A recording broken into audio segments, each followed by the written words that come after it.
तो आप देख सकते हैं कि कवरपुरा को लगातार मैं कवर कर रही हूँ और स्पेशल टास्क फोर्स भी यहाँ पर आ चुकी है, पुलिस का जाब्ते यहाँ मौजूद हैं और राजस्थान सरकार के लिए एक आवाज़ है कि आत्महत्या करिए, अपनी जान लीजिए, तब मिलेगा आपको न्याय। परिवार के किसी सदस्य को शहीद कीजिए या परिवार का कोई व्यक्ति आत्मदाह कर ले, आत्महत्या कर ले, तब आपको न्याय मिल सकता है। जिंदा रहते तो आप न्याय नहीं पा सकते।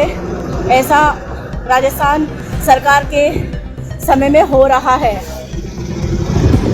निगम के बाशिंदे लगातार आते हैं घरों में, निजी घरों में आकर कार्रवाई करते हैं, नोटिस लगाते हैं, सीजर करते हैं, पैसा लूटते हैं, मिलीभगत करते हैं। लेकिन बड़े बड़े रसूखदार बड़े अधिकारियों के साथ में, मंत्रियों के साथ में सेटिंग करके बड़ी बड़ी बहुमंजिला बिल्डिंगें सरकारी ज़मीन पर बना लेते हैं या अतिक्रमण कर लेते हैं, अवैध निर्माण कर लेते हैं और उन पर कार्रवाई नहीं होती। लेकिन अगर आप में मादा है तो आप आत्महत्या करिए, आप अपने परिवार के किसी व्यक्ति की बलि दीजिए।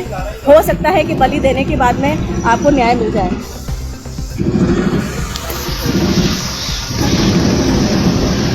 तो मैं सिर्फ आपसे यही कहना चाहूँगी कि राजस्थान सरकार में जो अशोक गहलोत हैं सीएम, वो बहुत ही सौम्य हैं, बहुत ही मीडिया फ्रेंडली हैं, बहुत ही आम जनता के बीच में रहने वाले नेता हैं। लेकिन उनके आसपास, उनके इर्द गिर्द के लोग, जो उनके विधायकगण हैं, वो जिस तरह से उन्होंने नंगा नाच किया हुआ है राजस्थान में, उस चीज़ का मैं आपको सशक्त उदाहरण बता रही हूँ कि ये घर है राम प्रसाद का जिसने आत्महत्या की है। ये घर मैं आपको दिखा रही हूँ। ये घर है जो राम प्रसाद आत्महत्या, रामकिशोर मीणा का जो कि पिता है उसके।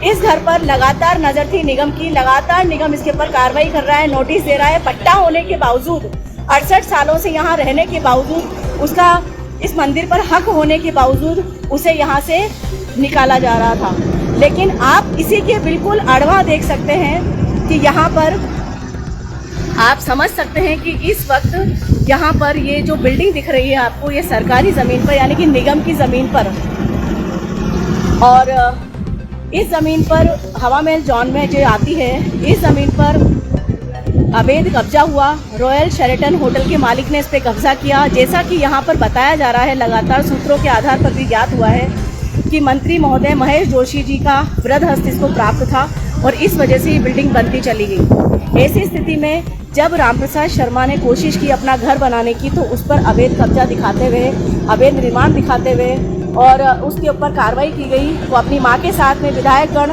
यानी कि मंत्री महोदय के पास पहुँचा और उसने जाके बात की। लेकिन आप देख सकते हैं कि बात करने के बावजूद भी उसकी माँ के साथ में जो बदसलूकी हुई, उसकी माँ को धक्का दिया गया। उस चीज़ को जैसा कि यहाँ की पब्लिक ने बताया, उसके पिता ने बताया, रामकिशोर मीणा ने बताया और उनके भांजे, भतीजे, पोते ने बताया। ऐसी स्थिति में जो रामप्रसाद है वो बहुत आहत हुआ और उसने घर पर आकर आत्महत्या कर ली।